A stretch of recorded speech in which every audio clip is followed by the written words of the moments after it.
Hey YouTube, it's Warbender Al for short if you'd like. I'm trying new content on my page, so I hope you guys like it.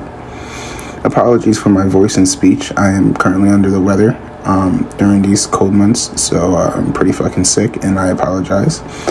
But I want to talk to you about changes I'd like to see come to Marvel Rivals in the upcoming patch notes and balance updates. Little backstory and credentials on me, as this is my first video where I'm actually talking to my audience, the little audience I have. Hopefully we grow. I'm a console solo queue diamond ranked player who also works a full-time 60-hour job, and I am also a father to a 16-month-old baby boy. You guys may end up hearing him sometimes throughout my videos, game audio and live streams and whatnot. Marvel Rivals is my first hero shooter, but I have been a top 500 top 500 rep on NBA 2K for many years and was formerly a Crimson 2 ranked player in Black Ops 6. Needless to say, I have a fair amount of experience grinding ranked in other games. In Marvel Rivals, I mainly main Star-Lord and Psylocke predominantly. I have over 120 hours on Star-Lord and maybe 100 something on Psy. I also flex support, as that was the role I once started on, and I've been learning tanks recently so I can expand my carry potential, because I want to eventually be Eternity, one above all, Celestial. I want to be that guy. I started playing Marvel Rivals a year ago after becoming very distasted with the state of NBA 2K25 and Black Ops 6, and Marvel Rivals piqued my interest as I was starting to become a big fan of the MCU. I just started watching a lot of the MCU movies at the time, so Marvel Rivals, MCU, I was becoming very much infatuated with Marvel in general. I started as a support player, mainly playing Cloak and Dagger, Invisible Woman, Luna, Mantis. But I ended up taking a break during the support strike, and I extended the break all the way into season 3.5. I didn't come back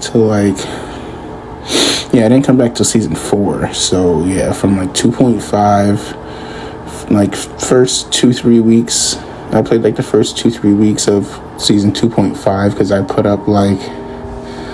played maybe like 60 games of Ultron and was just really sad with the way that Ultron was rolled out and the way he was debuted and how underwhelming he was as a support player. So I ended up taking a break all the way to like season 4. But when I returned in season 4, that's when I started maining Star-Lord and Psylocke. Star-Lord's my favorite MCU hero. Guardians of the Galaxy is the best trilogy in Marvel. I'm not arguing with anybody aside from maybe the Spider-Man series, but that's technically Sony, so I hit top 300 on Rivals meta, playing only Star-Lord and Mantis that season. Top 300 on Rivals meta for PlayStation, that is. I know it's a nothing burger and it's just like a flex stat, but it still meant something to me. It showed me that it was the first sign to me that I was going places in this game. My hero pool now consists of Star-Lord, Psylocke, Gambit, Mantis as my mains. Call me a Metaslave if you want, I really don't care. I can also play Angela, Rogue, Deadpool, Iron Fist. I'm pretty sure I've uploaded many games of all of them except for maybe Angela and maybe Iron Fist, I think those are the only heroes I don't have like quality gameplay like uploaded for. With my introduction and credentials goes out the way, I want to talk about what I think Marvel Rivals should change going into Season 7. I say Season 7 because Elsa Bloodstone's already taken a bulk of 6.5, and I don't think they're going to do anything else too crazy. I don't think she's going to be super meta-defined. But I want to talk about what I see Marvel needs to improve.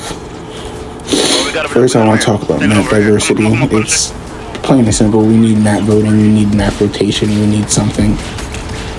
Maybe shorten the amount of time we have to select our heroes and use like a couple seconds of that to be able to put in some map voting. I know the whole trend of like meta maps are going to become a thing, but I think that's just all good positive content engagement for the community. Something has to be done. There's too many scenarios where you get the same map multiple times. And I think a lot of maps, like the recent one, the Collector's Museum, the new one that they rolled out in Season 6, halfway through Season 6, I think that's a great start. I think that's a great like direction to start to go towards with maps. And yeah, no more dark and gloomy maps, no more maps with just super long like pokeways of like poke slop, and just change it up. Collector's Museum is a great start. Let's keep going in that direction. Let's maybe even add some map editing so that you go back and switch up maps, or maybe you make Shinshibuya to Spider Islands one long convoy now it's like, you know, you up there by yourself? I think that's actually, I just came up with that off the top of my head. I think that's actually, wow, that was, yeah, because it's realistically, canonically, that's what the map is. You're connecting from Shinshibuya to the Spider Islands. So, like, why not just make that one long map with 5 checkpoints? You know what I mean? Like, whatever. I mean, it is what it is. But next up, we need to talk about bands. Bands is like the most like easiest way to like address like meta and like balance and everything. And I think there's a couple ways that they can go about it. I have my personal favorite. It's a bit more complicated, but I think it changes the game in the most healthiest way possible. First up, you just have to add more band slots. We're at 48, 49, almost 50 heroes, and we still only get 4 band slots. And a lot of the times, it's not even 4 different heroes, because the meta is made up of like 8 to 10 heroes, and sometimes only 2 of them get banned because of double bans. Nice flag, man. We need at least 4 to 6 bans. Maybe cut down from like 15 seconds to ban a hero, and then an extra 5 to confirm it. Maybe you cut down to 5 seconds to ban, 3 seconds to confirm, or something like that. I don't know. But my personal favorite, I think,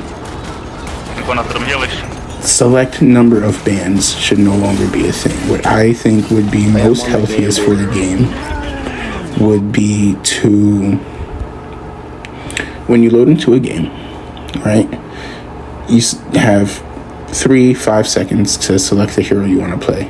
Boom, boom, boom, boom, boom. Let's just say Mag, Rogue, Star-Lord, Punisher, Gambit, Loki, right? Or Gambit, Invis, right? Let's say Gambit, Invis, because I'd like to use Loki for this example. And then your entire team wants to ban Loki. So, you know, now your entire team wants to ban Loki. So everyone bans Loki. But the enemy team bans Loki.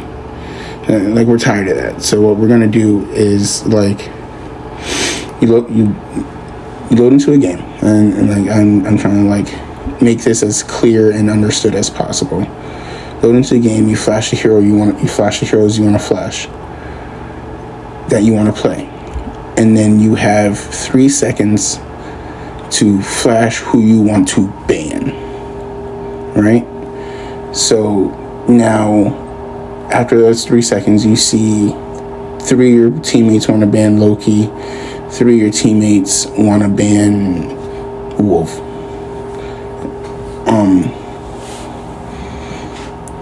So then you get another 3 seconds to submit technically a second ban, to where now you know what everyone's trying to ban.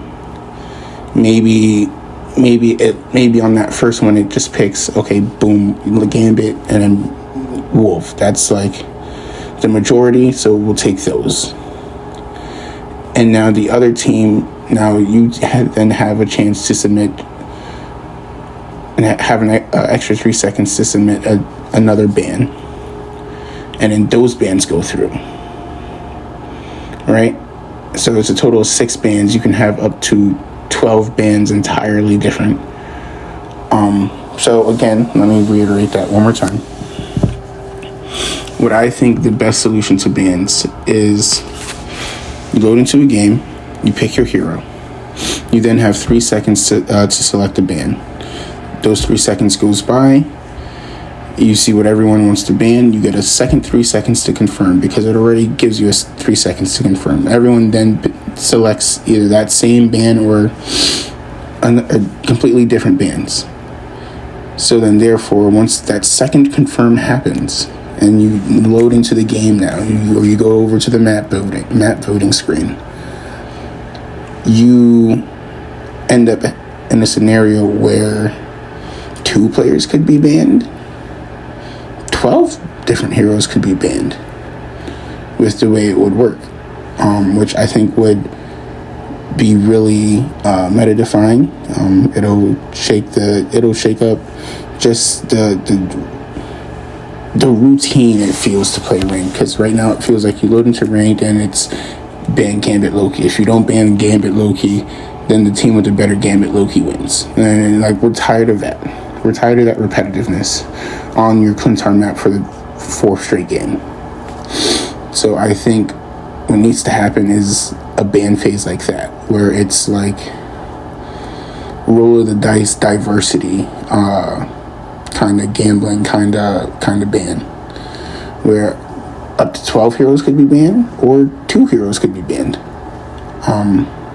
But it eliminates all double bans. Like, the double bans will not be a thing. And like, if 2 people want to ban the same person, it's only going to pick that hero once, is what I mean by 2 heroes could be banned or 12. You know, if everyone's thinking different, everyone has their own personal preference of what they want to ban. Yeah, I think that's a great way to deal with the bans. I think that's the best way to deal with the bans, honestly, when you think about it overall.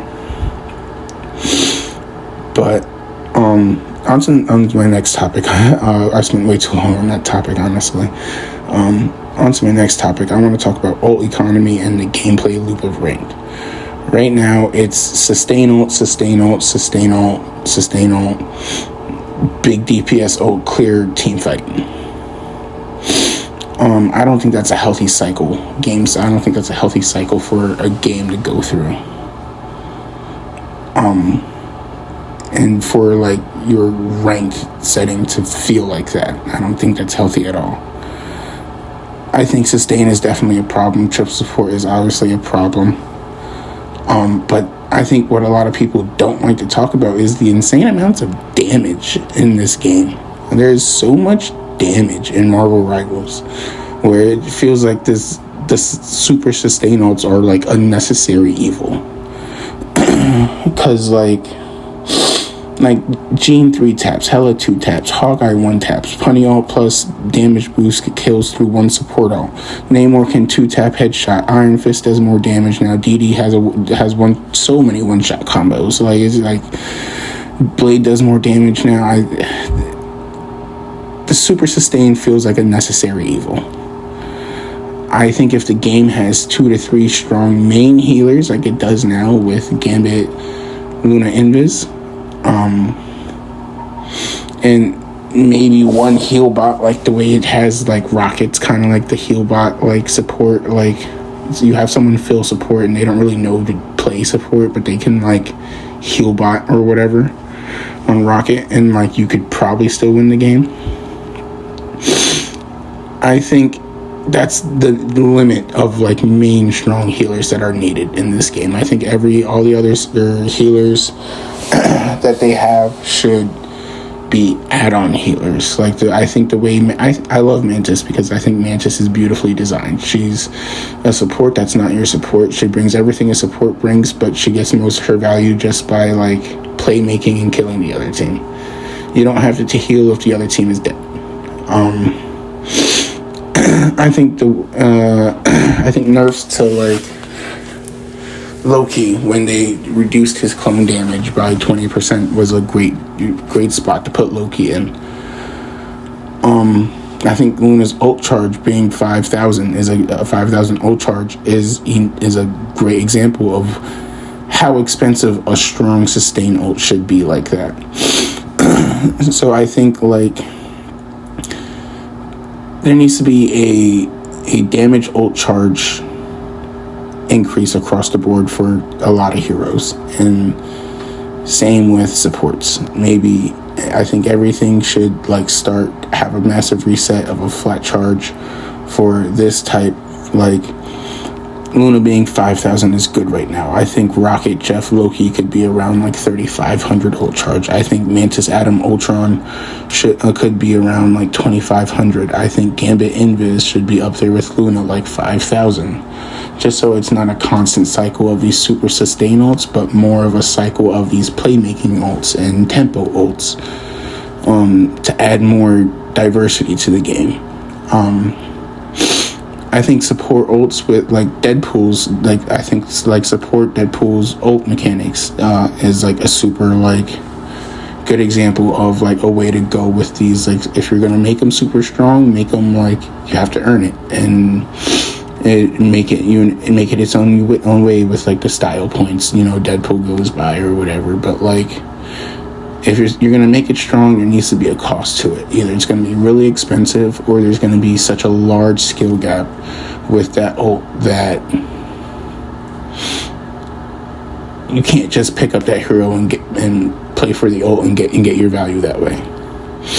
I think the same thing needs to happen to a lot of DPSs. There's a lot of DPSs that should not be... Moon Knight should not be able to walk out of spawn in 20 seconds have an ult. That's not okay. Squirrel Girl shouldn't be able to do the same. Punisher shouldn't be able to... there's a lot of damage flooding, high damage flooding, damage ults that can do the same thing. That Moon Knight, something like Moon Knight. I don't know what it is, but make it in that 3,500 range, so or something like that. I think you just need to nerf his damage in general, or maybe if you're going to keep this a damage ults the way that they are, since playmaking ults will be more frequent, maybe you nerf damage across the board. Maybe Moon Knight doesn't do almost 300 something damage on left click, right click, left click. You know what I mean? Maybe it does barely 250, something like that. I don't know. But that definitely needs to be fixed. And lastly, I want to talk about the throwing epidemic. Netease, please. If you listen to anything from the community, please address these weak punishments for throwers. There's no way an entire team should agree to report a guy for throwing. He gets slapped on the wrist for 2 hours, an hour. If you get reported for throwing because it's such a negative connotation onto the spirit of competition and the game itself, and it ruins it also ruins the game just in general. It's such a casual game that someone coming home from their 9 to 5 who wants to play a couple ranked games because it's a Friday night shouldn't have to deal with someone who just is on their 4th account and they don't care because what are you gonna do, report me, and get slapped for 2 hours. That's not okay. I think heavy punishments need to be slammed down for people who throw. My suggestion is, if you're reported for throwing and the system detects, yes, you actually were indeed throwing, bare minimum week-long account ban. You can't play nothing on this account for a week. No quick match, no practice versus AI, no rank, no nothing. And then every time you get banned after that 1 week, you de-rank a whole rank. So first time, okay, boom, no nothing for a week. Second time, now you were GM1, all right, have fun being Diamond 1. You know what I mean? D-rank one whole rank. And if that's too severe, all right, you were GM1, okay, you're GM2 now. So now you also have to climb back up in ELO. And I think climbing back up in ELO with a more severe punishment every time is the way to go for people who want to throw. So say you're Celestial and you end up getting the 1 week plus 4 straight weeks of bans. You should D-rank from Celestial to Gold, and every time you D-rank, like every time you get hit back up with a level. And that's why I say you should D-rank, because I wanted to play into the amount of placements you have to replay. Yes, replay your placements every time coming back from being reported for throwing. So if I think 5 games for 1 D rank is a fair equivalent, because you can go up 1 rank winning 5 placement games.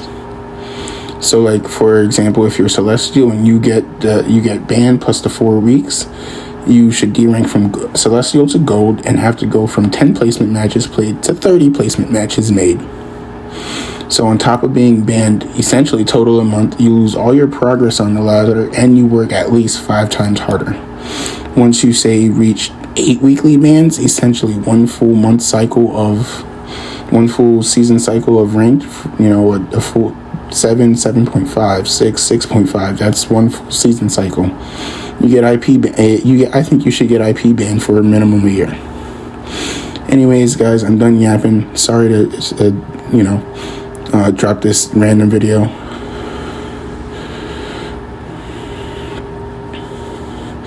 Anyways, guys, I'm done yapping. I think my son's about to wake up anyways, so I gotta go be a dad. But these are just my suggestions and opinions and things I think I would like to see come into the game by Season 7. Like, comment, subscribe, share with your friends, duos, trios. Let me know what you guys think, what you guys would like to see change by Marvel Rivals to improve the state of the game. And yeah, I want to hear your discussions down below.